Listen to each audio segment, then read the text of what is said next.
71वां national award नई नई ऊंचाइयों को, नए नए प्रतिबिंबों को छू रहा है, कैसा लग रहा है?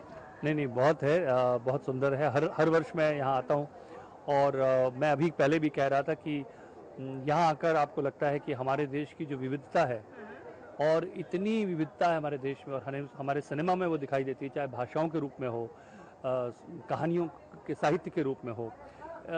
इस देश की आप तुलना किसी और देश से नहीं कर सकते।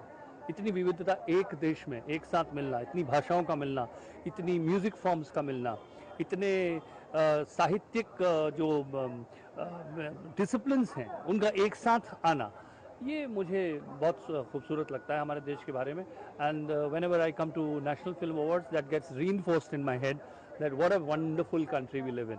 और सर, जब इन फिल्मों का चुनाव होता है तो ये कितना टफ होता है, क्योंकि हम ऐसे सब्जेक्ट्स को चुनते हैं जो कहीं ना कहीं आम जन से कनेक्ट कर रहे होते हैं, तो कितना मुश्किल होता है तमाम सारी फिल्मों में से ऐसी फिल्मों का चुनाव करना?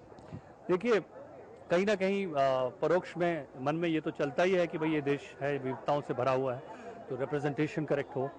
और साथ साथ जो जूरी होती हैं वो इस पर जो है विश्लेषण करती हैं, बातचीत करती हैं कि जो सिर्फ कहानी नहीं कही, कहानी को किस अंदाज में कहा गया है, कैसे कहा गया है, उसमें जो उसके अलग अलग पक्ष हैं, जैसे सिनेमाटोग्राफी है उसकी उसकी उस पर कैसे काम हुआ है, या म्यूज़िक उस पर कैसे काम हुआ है, संवाद की अदायगी जो है उसको कैसे दिया गया है, महत्व दिया गया है, एक्टिंग कैसी है, इस राइटिंग कैसी है। सो अलग अलग विभागों से जुड़ी हुई जो विधाएं हैं उन पर ध्यान रखते हुए चुनाव होता है। बहुत बहुत धन्यवाद।